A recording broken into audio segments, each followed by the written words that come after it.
Bismillahirrahmanirrahim. Assalamualaikum warahmatullahi wabarakatuh. Alhamdulillahi rabbil alamin, wal aqibatu lil muttaqin, wala udwana illa 'alal zalimin.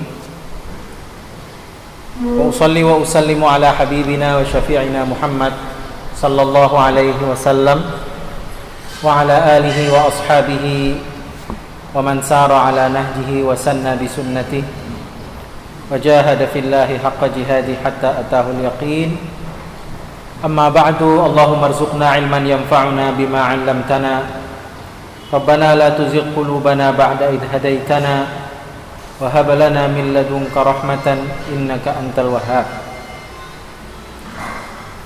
Alhamdulillah, pada pagi hari ini kita bertemu di salah satu dari rumah Allah Subhanahu wa taala untuk mengkaji dan belajar salah satu dari sekian banyak ta'alim atau pendidikan ajaran Islam yang mulia yang Allah telah anugerahkan kepada kita. Salawat dan salam kita bacakan dan haturkan untuk Nabi Muhammad sallallahu alaihi wasallam yang telah Allah jadikan sebagai figur yang sempurna supaya kita bisa menghidup-hidupkan dunia ini dengan aman, sentosa di bawah keridhaan Allah Subhanahu wa taala. Ibu-ibu dan akhwat fillah rahimakumullah, pada kesempatan kali ini tema kita adalah seputar malu di dalam Islam. Ini tema sederhana dan merupakan fitrah manusia seharusnya, tetapi menjadi sangat urgen untuk kita kaji dan kita kenal kembali, mengingat justru rasa malu itu yang hilang dari kita komunitas kaum muslimin yang beriman pada Allah Subhanahu wa taala. Jadi rasa malu adalah sesuatu yang sangat penting untuk kita punyai. Kita sampaikan ke anak perempuan kita sampaikan ke suami, ibu-ibu, dan ibu gumamkan untuk diri sendiri. Sejauh mana kita memiliki rasa malu yang diperintahkan oleh agama kita Islam ini. Baik, sebelum kita masuk ke tema, ada baiknya kita mendefinisikan dulu sebagaimana tradisi para ulama silam ketika mereka akan membahas sebuah tema yang ingin disampaikan. Untuk membedakan malu, keberanian, ketegasan, emosional, kita perlu mendudukkan dulu istilah-istilah itu. Ibu-ibu yang dimuliakan Allah Subhanahu wa taala, malu yang dimaksud adalah rasa malu untuk melakukan kemaksiatan pada Allah Subhanahu wa taala. Titik. Jadi rasa malu untuk melakukan kemaksiatan pada Allah Subhanahu wa taala. Titik. Ini untuk mendifferentiate, membedakan antara rasa malu yang sebenarnya adalah fitrah setiap manusia, harusnya dia punya itu, rasa malu itu. Sebagaimana kita punya rasa takut. Siapa yang gak punya rasa takut? Keberanian, ketegasan, semua kita punya. Nah, ini untuk membedakan rasa malu untuk melakukan kemaksiatan pada Allah dengan rasa malu yang lumrah ada pada setiap kita. Maksud saya begini, kadang-kadang kita merasa malu untuk disuruh ngomong dalam sebuah majelis seperti ini. Ada acara mungkin ya, ini mungkin reunian atau acara beginilah. Tiba-tiba ketua kelompok ibu-ibu dia nunjuk, "Bu, ibu nanti yang jadi MC ya. Bunda ini yang ini." Aduh, aku malu, Bu, nggak biasa nongol, nggak biasa tampil. Kan begitu kadang-kadang. Gak usah gitu, anak-anak kita sudah kita dandanin begini dan begitu supaya dia berani tampil di sekolahnya. Dia bilang apa? "Bun, aku malu." Bukan ini yang dimaksud dalam kajian kita. Bukan rasa malu yang ini. Tapi sekali lagi, yang saya akhiri dengan titik tadi di akhir, rasa malu untuk bermaksiat pada Allah Subhanahu wa taala. Kalau begitu sampai di sini, kita punya dua warna dari rasa malu. Ada dua warnanya. Satu rasa malu yang positif, dan itu harus ditumbuh suburkan di antara kita. Dan satu lagi rasa malu yang negatif, yang itu kita mau buang jauh-jauh, jangan ada di antara kita. Rasa malu yang negatif ini.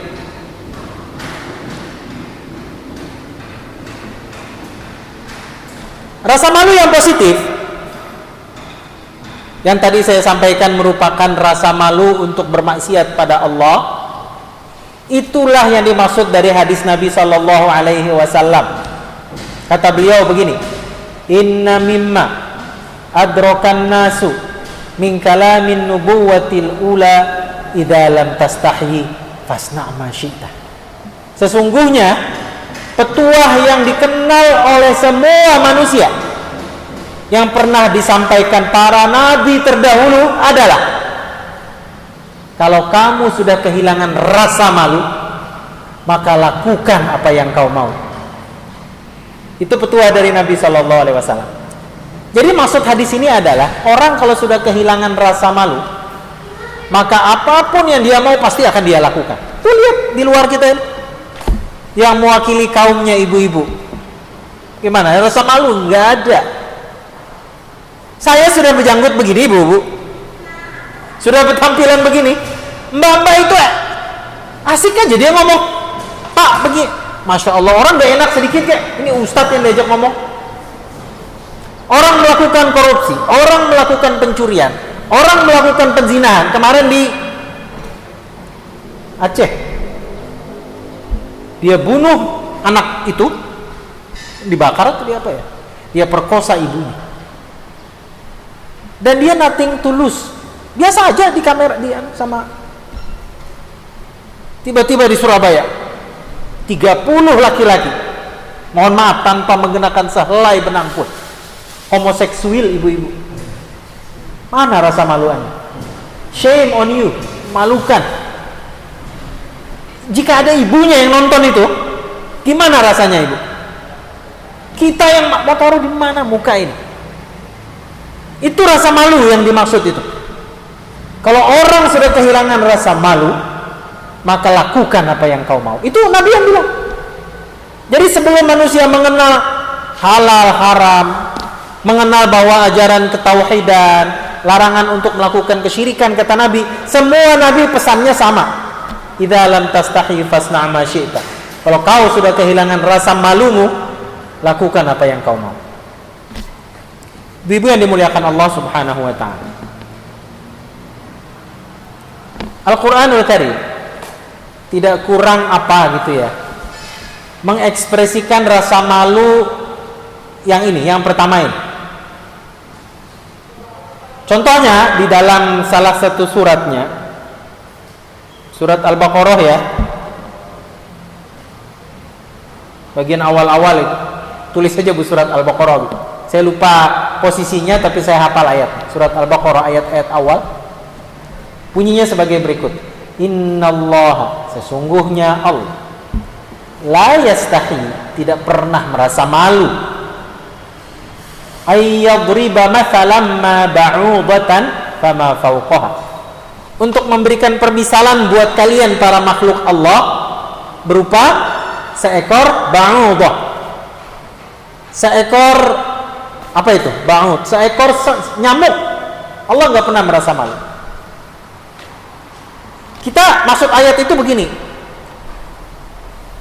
harusnya kan Allah itu, ini omongan manusia yang sekuler ya, yang maunya dia, harusnya kan Allah yang katanya maha perkasa, maha hebat, maha luar biasa begitu, harusnya nih dia memberikan sampel ciptaan itu, matahari kah, bulan, manusia dengan kerumitan penciptaannya, alam semesta ini dengan segala macam yang ada di dalamnya. Harusnya itu dong, baru Tuhan hebat. Tapi ternyata Allah nggak seperti yang kita seharusnya. Tapi Allah melakukan apa yang Dia mau, dan Dia memberikan contoh yang kecil-kecil, Dia nggak pernah merasa malu. Berupa apa? Ciptaan Allah yang paling remeh-temeh, nyamuk, ibu-ibu. Ya ibu tepak aja nggak merasa kita sedang membunuh sesuatu kan? Nyamuk mati udah. Padahal kita sedang melakukan pembunuhan, berencana ataupun tidak. Allah nggak merasa malu. Nyamuk kecilnya gitu. Saya pernah mengikuti seminar, tapi di waktu kuliah dulu.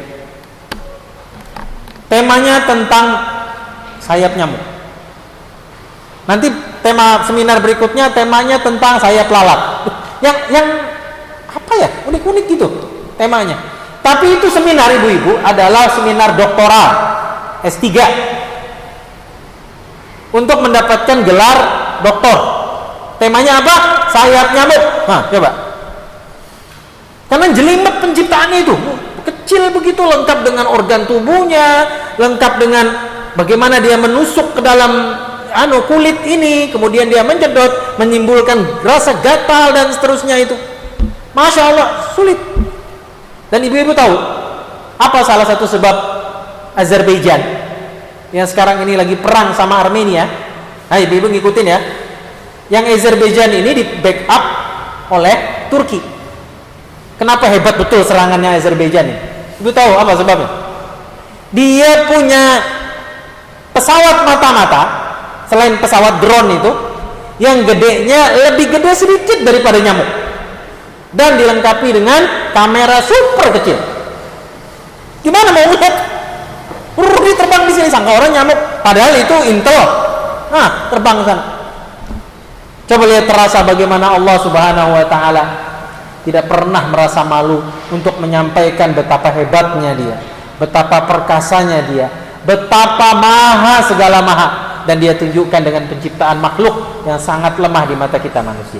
Itu kalimat malu ada di dalam surat Al-Baqarah. Saya memberikan ilustrasi tentang rasa malu di dalam Al-Qur'anul Karim. Ada rasa malu yang lain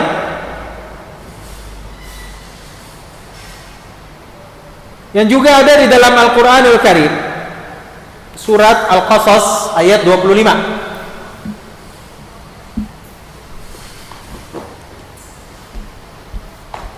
Yang ini ada ayatnya, jadi enak menguntitnya. Surat Al-Qasas ayat 25. Jadi diceritakan Nabi Musa itu kan melarikan diri dari Mesir sendirian dia. Gara-garanya dia dituduh membunuh secara tidak sengaja seorang yang merupakan suku dari Fir'aun, suku Koptik namanya. Jadi malam-malam Musa itu keluar, dia kan pangeran ya di istana Fir'aun, dan dia diangkat anak oleh Fir'aun. Nah, di sela-sela seperti itu ya biasalah anak pejabat, anak angkat, keluar dia pergi ke pusat kota Mesir kuno. Di pusat kota itu ada dua orang lagi ribut. Satunya dari orang Yahudi, sukunya Musa. Satunya lagi dari klannya atau sukunya Fir'aun, dari orang Koptik. Musa ini bukan mau berpihak pada salah satu, dia cuma mau melerai. Cuma badannya tinggi besar, perkasa Musa ini, dia lerai. Orang yang dilerai itu dari sukunya Fir'aun itu terjedot ke belakang, pecah kepalanya, mati di tempat. Jadi pembunuhan tidak terencana, dan dia nggak ada sama sekali mau bunuh. Ketakutan Musa, nggak berani pulang ke rumahnya, dia melarikan diri menuju ke arah Madai, ke arah Palestina itu sana. Sampai di sana, dia setelah jauh dari tempat tinggalnya, ini daerah lain di luar dari Mesir, dia melihat ada kayak sumur gitu, dan laki-laki pada ngambil air sumur itu dengan timba untuk dipakai memberi minum hewan ternak masing-masing. Yang dia heran, ada dua orang perempuan yang dari tadi karena fisik mereka lebih lemah, perempuan ya, dan tidak mungkin mau berdesak-desakan dengan laki-laki yang besar-besar itu. Dari tadi nggak dapat giliran untuk ngambil air sumur itu. Datang habis begitu dia. Atau nggak sempat sama sekali. Musa ini yang dari tadi duduk aja, dia pendatang juga. Dia duduk di bawah pohon. Dia lihat, wah ini harus dibantu. Badannya besar sekali lagi. Dia menyeruak di antara laki-laki itu, diambilkannya, dikasihkannya kepada dua orang anak gadis ini. Anak gadis itu pulang cerita kepada bapak mereka. Tadi ada orang begini dan begini, dia yang membantu kami untuk mengambilkan air minum untuk ternak kita.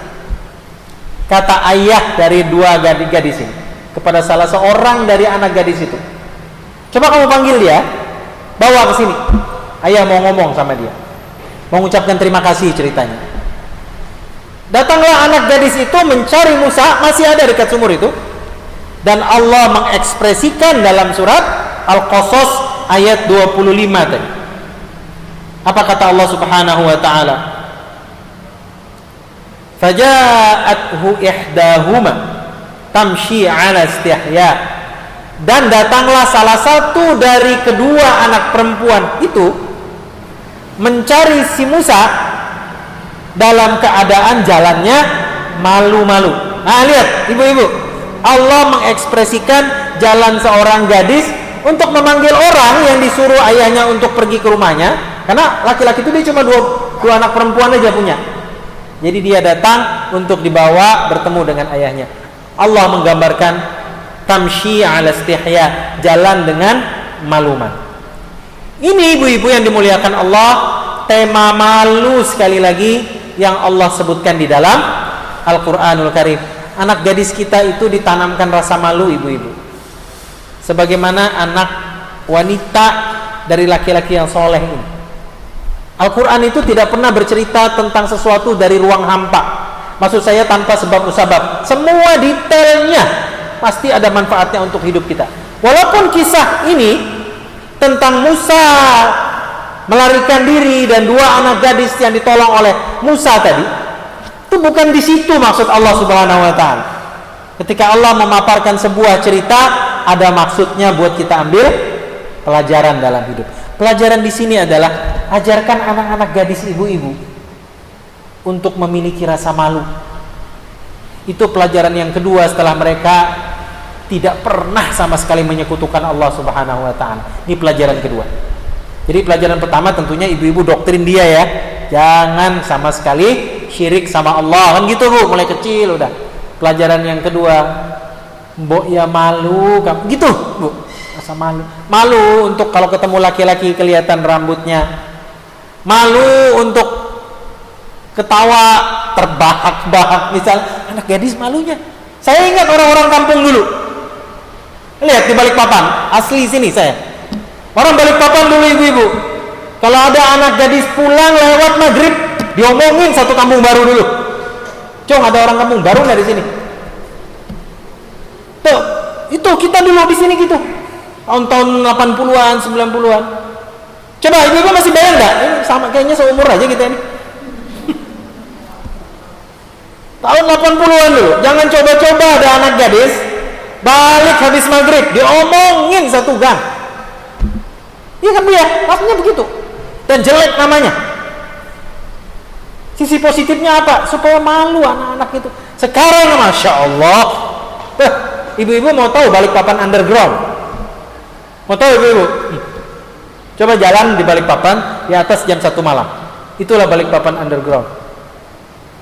Seret. Saya dulu kalau habis dari mana gitu ya, pulang malam gitu dari luar kota, Masya Allah orang di jalan nggak jelas sudah mau kemana gadis-gadis itu. Nah itu sekali lagi ternyata puncanya, masalahnya dan sebab musababnya adalah orang-orang yang kehilangan rasa malu. Ibu-ibu yang dimuliakan Allah, akhwati fillah rahimani wa rahimakumullah.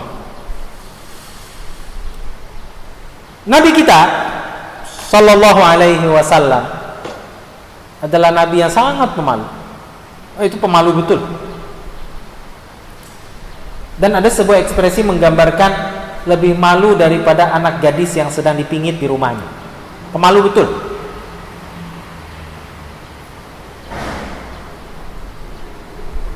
Dan sepemalu-pemalunya Nabi ketika disuruh untuk mengekspresikan sesuatu yang salah gitu, disuruh mengubah yang salah, hilanglah semua rasa malu Nabi. Nah, ini salah disampaikan. Jadi rasa malu yang ada di kita jangan sampai menyebabkan kita merasa malu untuk mengubah sebuah kesalahan dan menunjukkan kebenaran. Anak saya suatu hari dia pulang dari sekolahnya di Jawa dulu, sama dengan anaknya Pak Eko, bekas pengurus masjid, si Oja. Mana ibu itu ya? Lagi nemenin suaminya mungkin di cepat sembuh mudah-mudahan. Pak Ekonya lagi jantung. Nggak hadir ya beliau ya? Ya. Dia pulang dari sekolahnya di Jawa Tengah situ. Di airport Jogja, dia mau sholat maghrib. Dia cerita gitu, abang jadi imam begini. Terus abang ada ngajak orang, tapi kok dia malu gitu untuk sholat dan seterusnya. Saya bilang apa? Betul kamu yang kamu lakukan. Jangan pernah merasa malu untuk menunjukkan keislaman kita. Kadang-kadang kita malu, Bu. Aduh, nanti dianggap orang fanatik. Aduh, ini tempat, saya takhir aja deh. Ya boleh takhir gitu ya. Tapi kalau berangkat dari rasa malu untuk menunjukkan keislaman kita, cilaka 12 gitu. Ada orang malu untuk sholat di atas bis, di atas kereta api. Dah nanti aja. Pertimbangannya apa? Malu. Kan ada begitu tipenya. Nah, kenapa malu? Kita kebenaran kok.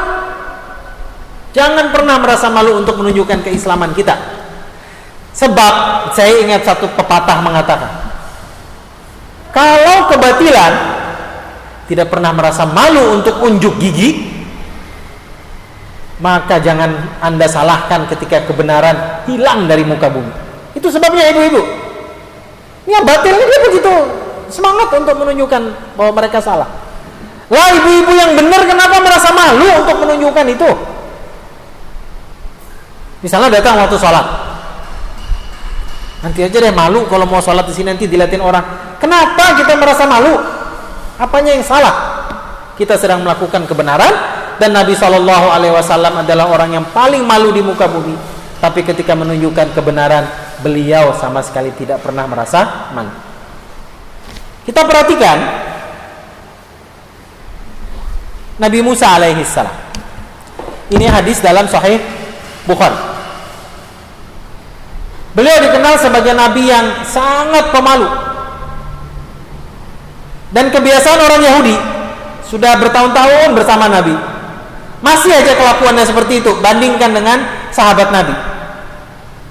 Yahudi ini, dia kalau mandi suka mandi bareng ibu-ibu. Kacau.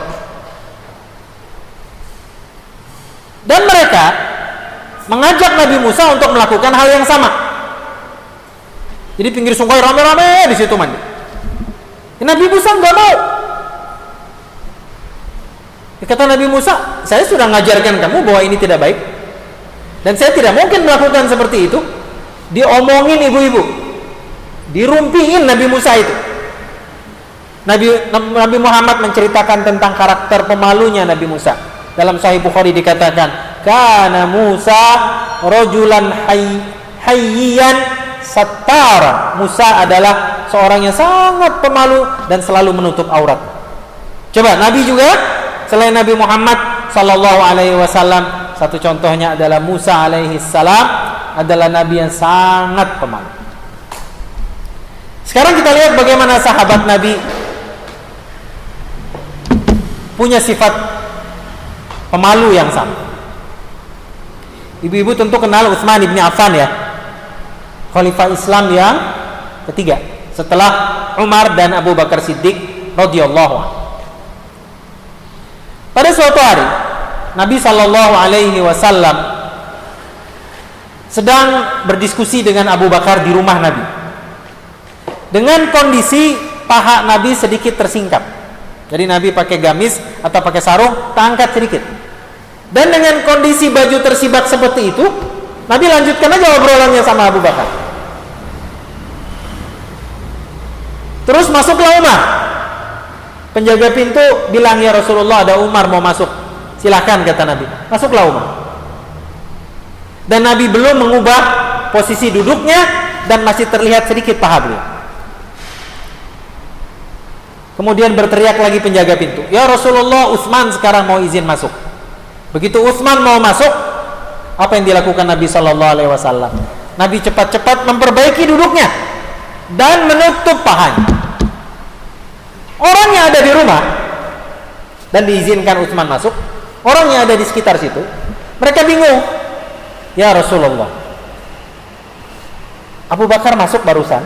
Anda seperti yang kami tahu tadi seperti itu aja, nggak merubah dan nggak memperbaiki posisi duduk, dan pakaian tetap tersingkap sedikit. Umar masuk juga demikian. Wah, Utsman masuk, Anda cepat-cepat menutup paha dan memperbaiki posisi duduk." Apa jawab Nabi Sallallahu Alaihi Wasallam? "Alam astahyi mimma stahiyat minhul malaikat." Tidakkah aku merasa malu kepada seseorang, maksudnya Utsman, yang malaikat aja malu sama dia? Nah, Masya Allah ibu. Jadi Nabi menjawabnya, masa aku tidak merasa malu kepada orang yang malaikat saja malu kepada Utsman? Apa sebabnya? Utsman juga adalah seorang yang sangat pemalu seperti Nabi Shallallahu Alaihi Wasallam. Tapi sekali lagi ini rasa malu yang positif. Sampai di sini kita sudah membicarakan tentang ayat-ayat Al-Quran yang menyinggung tentang rasa malu. Kemudian saya sudah paparkan tentang Nabi Shallallahu Alaihi Wasallam yang selalu senantiasa merasa malu untuk melakukan kemaksiatan dan hilang rasa malunya untuk menunjukkan kebenaran.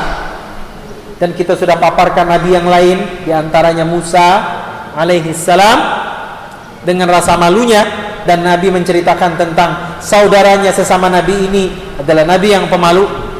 Dan kita sudah tahu contoh yang lain dari Utsman ibn Affan, bagaimana dia memiliki karakter yang merasa malu sebagaimana Nabi Shallallahu Alaihi Wasallam.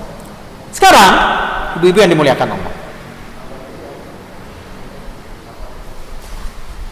mari kita lihat macam-macam rasa malu di luar dari pembagian yang awal tadi yang harus ada sama kita. Yang pertama, malu sama Allah Subhanahu wa Ta'ala.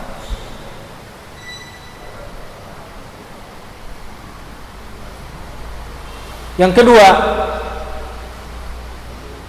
malu pada malaikat.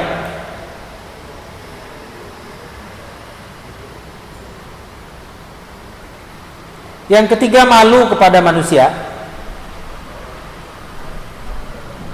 Yang keempat, malu kepada diri sendiri. Saya ulang, malu kepada Allah.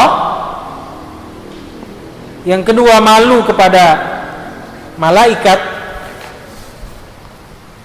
Yang ketiga, malu kepada manusia. Yang keempat, malu kepada diri sendiri. Kita lihat malu kepada Allah Subhanahu wa Ta'ala. Malu kepada Allah itu karena Dia melihat kita. Aina ma kuntum, dimanapun kalian berada, Allah lihat kita.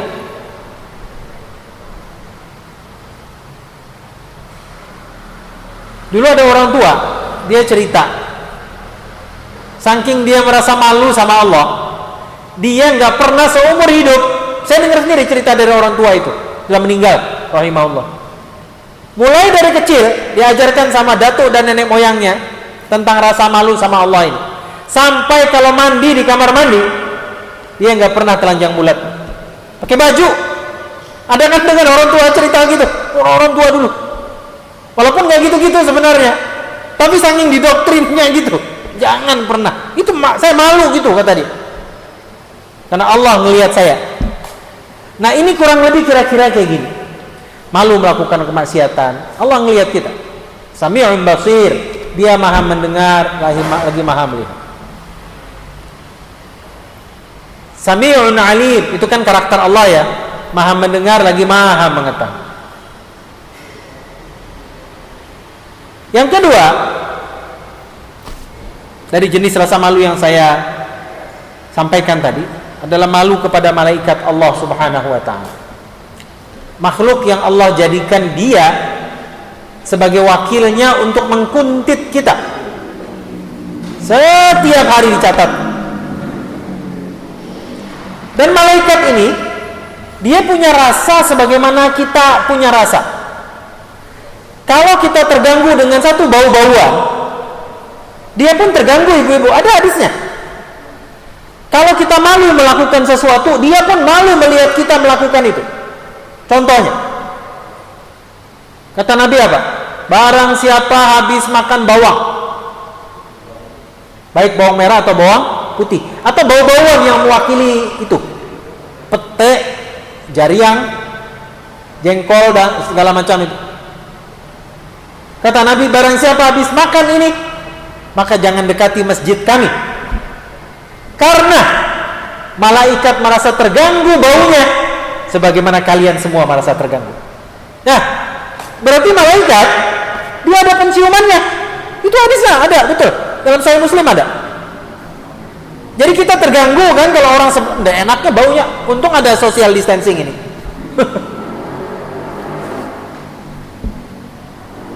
Dia terganggu. Jadi maksud Nabi kalau mau ke masjid, buat kaum laki-laki pakailah wangi-wangian yang bersih semua sehingga tidak ada yang terganggu, karena malaikat juga merasa terganggu, terutama malaikat yang ada di masjid. Nah, itu temanya tentang bau-bauan. Tema tentang rasa malu. Nah, apa malaikat ini? Jadi suatu hari, ini riwayat Aisyah radhiyallahu anha. Aisyah ini belum mau tidur dia malam. Jadi kayak kita lah ya, bolak sana, bolak balik gitu. Si ayah belum pulang juga semalam begini. Maksudnya Nabi SAW. Akhirnya dia tidur-tidur ayam aja. Tiba-tiba dengan sudut matanya dia buka sedikit. Nabi masuk. Dilepasnya surbannya, dibukanya baju gamisnya, kemudian berbaring di samping Aisyah radhiyallahu anha. Dan Aisyah tahu itu. Dia ngikuti semua itu. Tapi belum tidur. Terus tiba-tiba dia kaget, tapi dia nggak buka matanya. Nah, lihat ibu-ibu hebat ini. Dia pura-pura. Dia lihat dengan sudut matanya Nabi ambil dan pakai semua yang dia lepas tadi. Kemudian dengan tergesa-gesa keluar menembus kegelapan malam menuju satu titik di ujung Masjid Nabawi, yaitu kuburan Baqiyah. Nah, ya kan Bu? Kuburan Baqiyah itu di ujung Masjid Nabawi. Tempat ibu-ibu suka beli ayam baik itu loh, al baik, di pojok itu. Itu kuburan. Diikutinnya.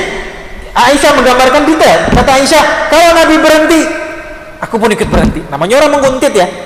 Kalau orang menguntit saya hello itu bukan menguntit namanya, itu berkesahan. Nabi jalan cepat, dia cepat juga. Nabi ngerem, dia ngerem juga. Sampai ke kuburan Baqiyah, dia perhatikan Nabi sedang berbicara di situ. Padahal blank Bu, black out, gelap di kuburan itu. Kemudian dia perhatikan Nabi balik, Aisyah belintang pukang kalang kabut dia pulang ke rumahnya. Dia nggak mau ketahuan menuntut Nabi.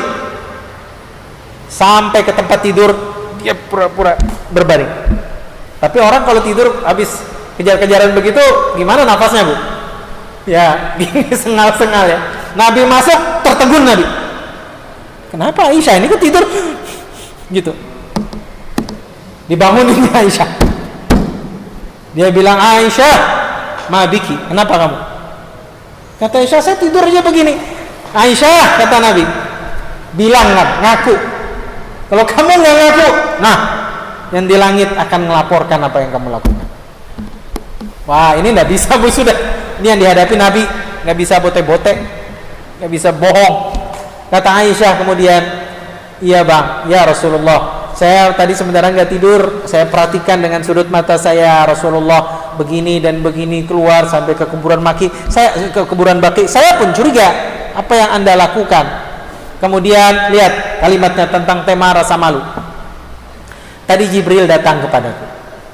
Dia mau bertemu dengan aku di sini dalam ruangan ini, di rumah ini. Tapi dia melihat kamu tidak dalam keadaan.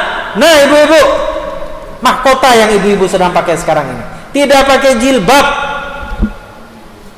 Nyambung maksud saya? Jibril malu, dia nggak mau, dan dia bilang kepadaku untuk bertemu di kuburan Baqiyah. Di situ ada wahyu, ada sesuatu yang harus diperbincangkan antara seorang nabi dengan malaikat Allah Subhanahu wa taala.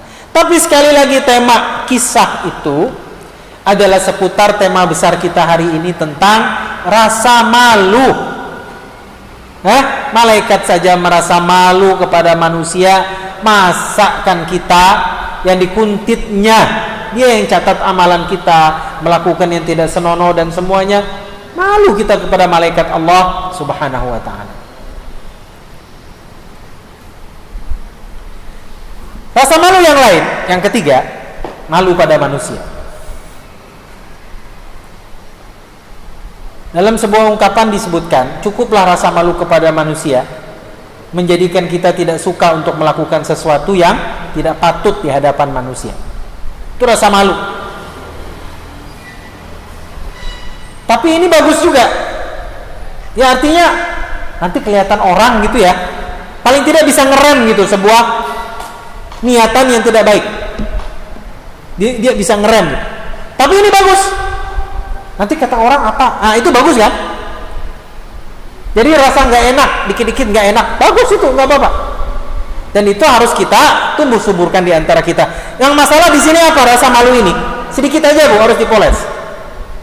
Membedakan antara karakter malu yang tidak pada tempatnya dengan rasa malu yang tidak seharusnya kita tonjolkan. Yaitu seperti tadi, malu tampil ke depan. Apalagi malu untuk melarang sebuah kemungkaran. Nah ini kan rasa malu yang tidak betul. Tapi rasa malu yang yang harusnya kita tonjolkan di hadapan manusia. Malu untuk mencuri, malu untuk mengungkapkan perkataan-perkataan jorok dan kotor. Itulah yang dimaksud dalam poin yang ketiga ini, rasa malu kepada manusia. Yang keempat dan terakhir, rasa malu kepada diri sendiri. Malu ya, usia sudah kepala 4, anak sudah kelas 1 SMA, malu kok gak bisa baca Quran. Pinteran anaknya baca Quran, makhrajnya betul, tajwidnya betul, malu bu. Itu rasa malu yang betul. Ini bundanya di komplek gitu, ngantar anaknya ke TK TPA di masjid dalam komplek. Dia senang gitu lihat anaknya, si bundanya ngerumpi di luar. Anaknya pintar, bertahun-tahun dia belajar di sana, ummika qiraati kan. Selesai dari sana dia hafal juz amma dan seterusnya. Bundanya nggak hafal inna atau inna, lupa qul ya ayyuhal kafirun. Qul ya ayyuhal kafirun dihafal, hal ataka haditsul ghasyiyah nggak ingat. Nah, gitulah kita ya. Nah ibu-ibu, ini rasa malu yang betul, rasa malu kepada diri sendiri. Ada lagi, ini kisah-kisah rasa malu yang betul. Dia lihat anaknya kalau diskusi sama bundanya, masya Allah, betul gitu ya, banyak betul bacaannya, pinter dia. Nah kita tidak malu kan, kalah dengan anak. Jangan pernah merasa malu untuk belajar. Kita mencukupkan proses belajar kita, selesai kuliah dulu, itu saya perhatikan begitu rata-rata. Habis itu nggak mau nambah ilmu pengetahuan, cukuplah sudah, ikut taklim aja di masjid, cukup itu pengetahuan saya. Lah ibu-ibu, jangan kalah kita dengan anak-anak dan keturunan kita. Itu mereka sekarang hebat-hebat tuh, apalagi ada online itu.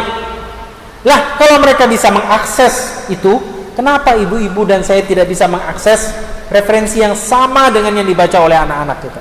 Malu sama diri kita. Setua ini ilmu kita masih seperti itu aja. Hafalan Quran yang saya katakan tadi ya, ini koreksian sama-sama kita. Mulai tahun berapa sampai tahun berapa? Kalau sholat subuh, sholat sunnah, sholat apa? Rakaat pertama inna atau inna. Rakaat kedua apa bu? Qul huwallahu ahad. Terus sholat apa? Sholat subuh. Nanti sholat zuhur apa? Qul ya ayyuhal kafirun. Rakaat keduanya inna atau inna kal kautsar lagi, dan seterusnya. Malu sama diri kita. Ayo kita sama-sama ibu-ibu menghidupkan rasa malu yang dianjurkan dalam agama. Rasa malu pada Allah Subhanahu wa ta'ala, Rasa malu kepada malaikatnya yang mencatat amalan kita dan senantiasa bersama dengan kita. Catat amalan itu. Di masjid tadi saya ceritakan ada malaikat ya. Dari mana itu Ustaz? Kata Nabi SAW, "Idza kana yaumul Jum'ah," kalau datang hari Jumat, "fakana fi kulli babin min abwabil masjidi," setiap pintu dari pintu masjid ada malaikat. Ini hari Jumat yang mencatat siapa yang masuk pertama ke dalam masjid. Dia akan catat. Ini menunjukkan apa Ibu? Dalam masjid ada malaikat. Di rumah ada malaikat Ustaz? Ada. Kata Nabi, rumah yang ada patungnya. Dan dalam riwayat yang lain tambahan, rumah yang ada anjingnya. Dalam riwayat yang lain ada tambahan, rumah yang ada loncengnya. Itu loh bel pintu yang gaya-gaya lah ibu-ibu. Mau gaya retro kah, mau gaya pinggir. Kata Nabi, rumah yang ada loncengnya adalah rumah yang tidak dimasuki malaikat. Berarti ada malaikat dong di rumah kita. Kalau benda-benda tadi kita pinggirkan kan? Kalau benda-benda itu ada, malaikat cao, yang datang siapa? Setan. Itu aja sudah. Hati tidak tenang, cekcok terus dengan suami, anak-anak susah diajarin agama. Jangan-jangan masalahnya remeh-temeh begini. Coba ibu-ibu cari tahu. Jangan-jangan ini rumah mewah begini, kendaraan sudah oke, finansial sudah nggak ada masalah. Kok apa ya? Ada yang kurang. Itu nggak mesti penyelesaiannya dan solusinya muluk-muluk Bu. Harus diruqyah kah? Harus tambah AC kah? Oh mungkin ini zaman COVID, jadi sumpek rumah, bikin pencahayaan lagi Pak. Di sana buka, sana panggil tukang. Wah rupanya masalah begini yang kecil. Sekalinya diselesaikan dengan cara Islam, tenang sudah rumah. Nah itu ibu-ibu dari saya. Mudah-mudahan ada manfaatnya dan mudah-mudahan kita selalu menumbuh suburkan sifat dan akhlak yang baik yang hilang dari kita atau yang mungkin ada pada kita tapi semakin redup gitu ya. Iman itu begitu Bu. Karena Nabi berkata iman dan rasa malu itu dia berkelindan, berjalan bersama. Tidak ada iman tanpa rasa malu, tidak ada rasa malu tanpa iman. Ini harus ada. Kita redup-redup ya, seiring dengan berjalannya waktu, seiring dengan bertambahnya usia, seiring dengan bertambahnya macam-macam penyakit, seiring dengan bertambahnya kesibukan. Mungkin api iman dan semangat rasa malu itu redup gitu. Nah kita tunggu suburkan lagi ibu-ibu. Kita semarakkan lagi rasa malu itu supaya iman kita juga semarak. Kalau orang menyemarakkan iman, insya Allah rasa malunya juga akan semakin tumbuh dengan subur. Baik, di akhir dari pertemuan ini, kalau ada yang ingin bertanya atau berdiskusi, saya persilahkan. Silakan ibu-ibu.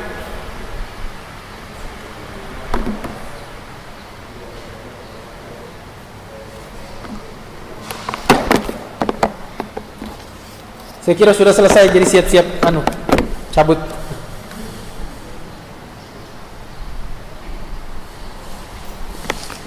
Iya, ada pertanyaan begini. Assalamualaikum Ustaz. Waalaikumsalam warahmatullahi.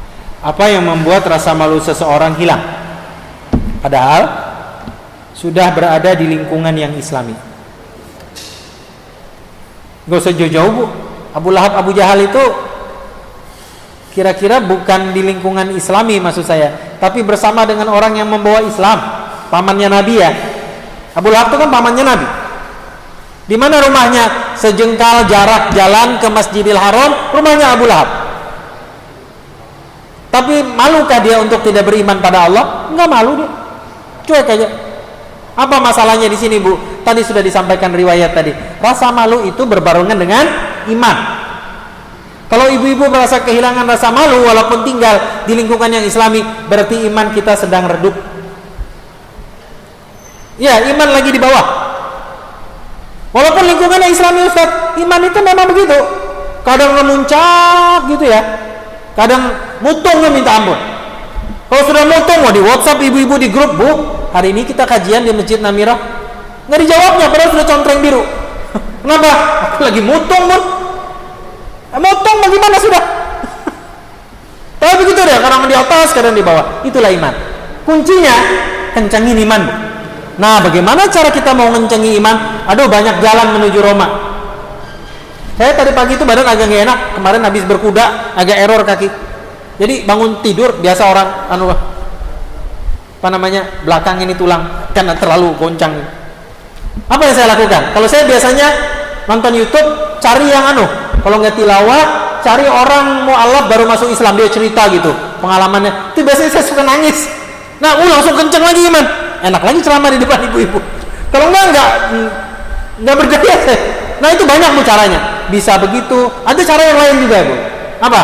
Bersedekah. Sedekah dengan orang miskin yang hari itu pertama kali ibu temui. Misalnya macam-macam. Bisa ibu misalnya ngisi bensin di pom bensin, ngisinya full tank misalnya mobil, berapa itu? 200 lebih lah. Uangnya 300, 2,5 lah ya. Uangnya 300, gak usah diambil angsulannya Bu. Mbak, buat mbak aja, mudah-mudahan diberkahi Allah. Itu meningkatkan iman. Jadi amal soleh yang kita lakukan itu langsung, nggak tahu ya, seandainya iman itu bentuknya kayak digital di sini, jadi kelihatan down atau naiknya iman di sini ya, bercahaya gitu, tuh kayak HP habis dicas itu kelihatan Bu, langsung full casannya. Itu cara-caranya. Terserah ibu-ibu dah, banyak cara kita untuk meningkatkan iman. Intinya rasa malu itu akan hilang kalau iman kita tidak dicas. Kalau imannya dicas, maka rasa malunya akan timbul dengan sendirinya. Wallahu a'lam bishawab. Ada pertanyaan lagi, Ibu?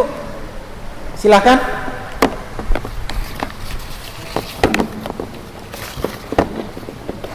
Silakan, Bu.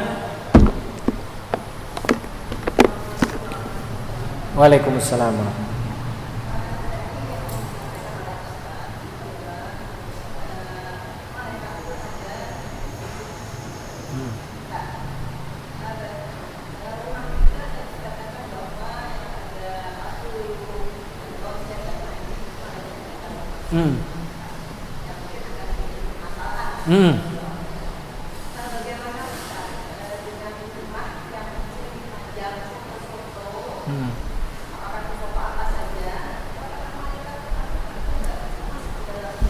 Iya. Waalaikumsalam. Ini pertanyaan ibu ini begini.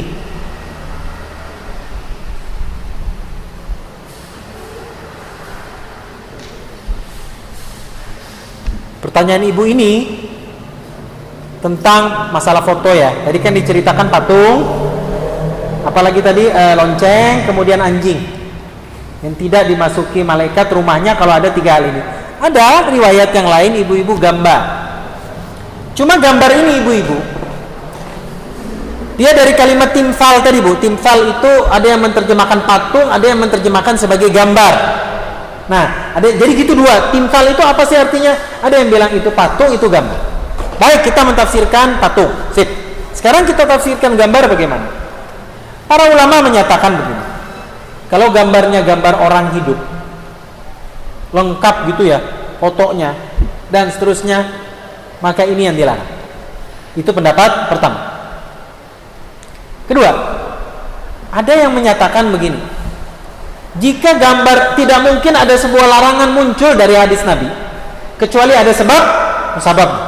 Itu rasional yang harus dibangun. Tidak ada larangan, pasti ada sebabnya. Ketika sebab itu tidak ada, kenapa muncul larangan? Gitu dia. Nah, sebabnya katanya adalah bahwa ada sebuah hadis Nabi, khawatirnya ini nanti dijadikan sesembahan. Nah, itu dia, gambar itu khawatir dijadikan sesembahan.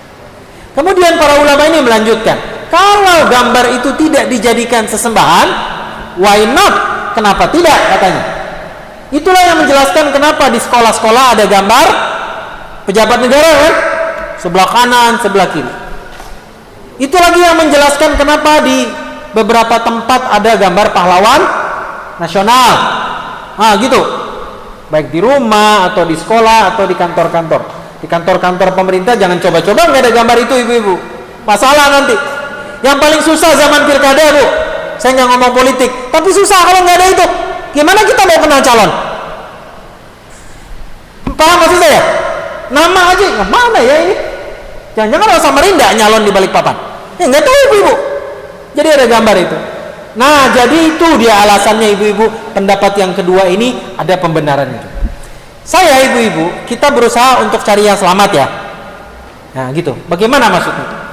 Kalau tidak terlalu penting betul, nggak usah lah bu, taruh di album foto aja.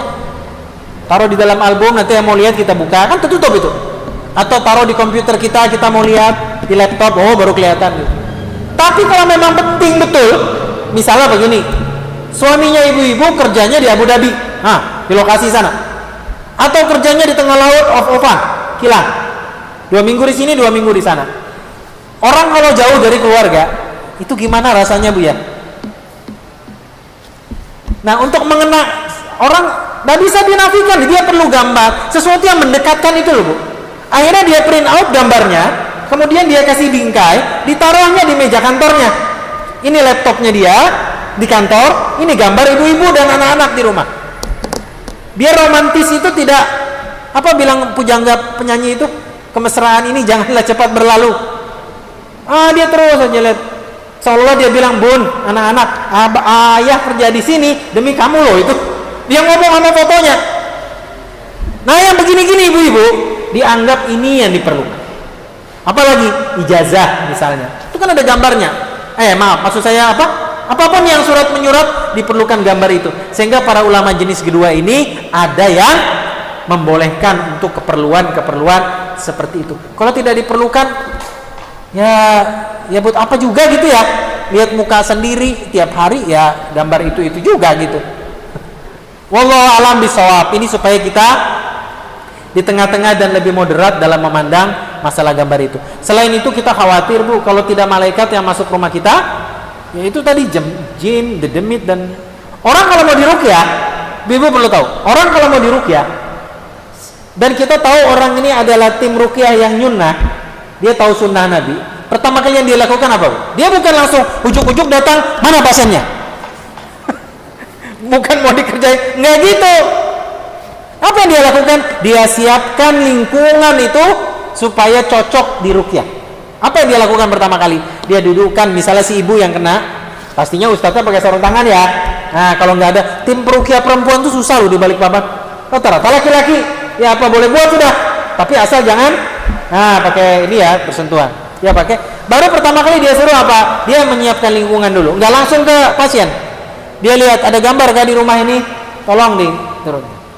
Ada lukisan yang nggak jelas kah? Gambar di sana Nyi Roro Kidul.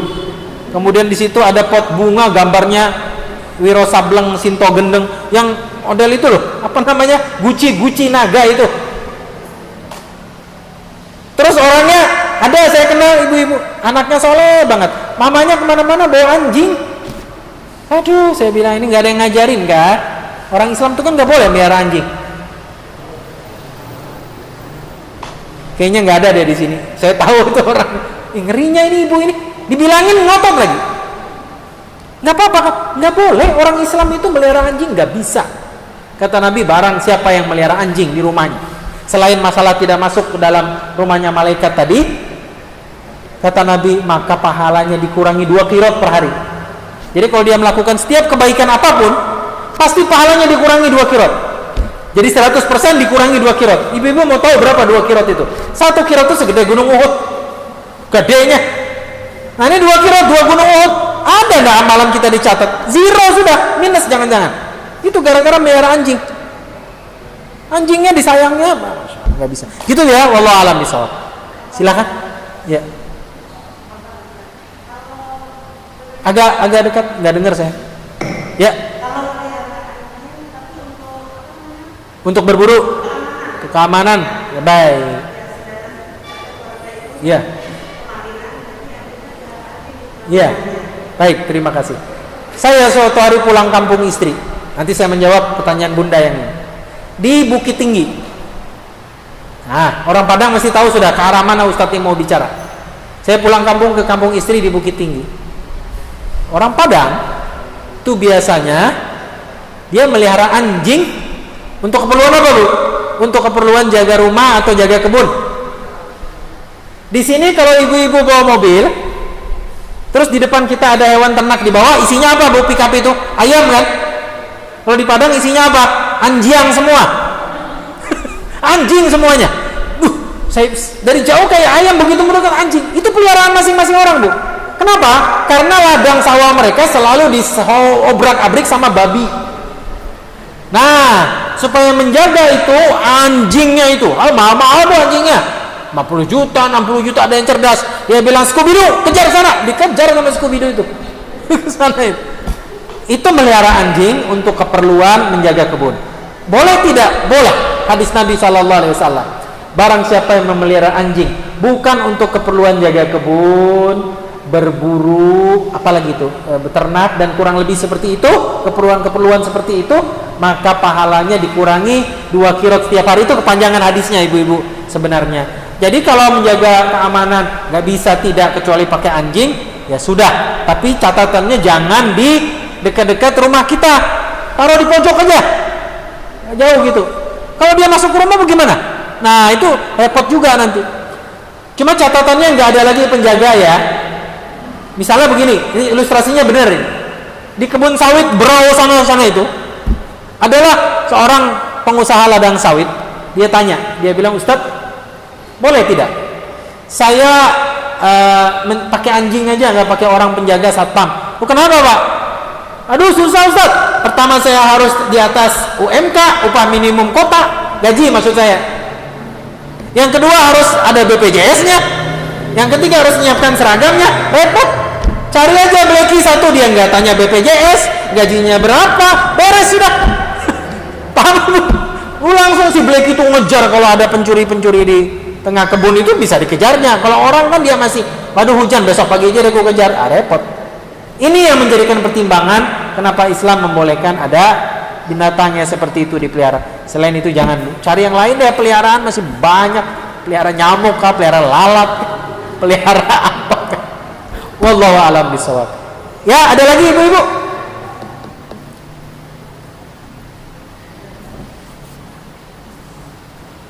Tidak ada? Baik. Terima kasih ibu-ibu. Mudah-mudahan pertemuan kita pada pagi hari ini mengundang keberkahan dari Allah Subhanahu wa taala. Yang sakit segera disembuhkan dan wabah ini segera diangkat oleh Allah Subhanahu wa taala.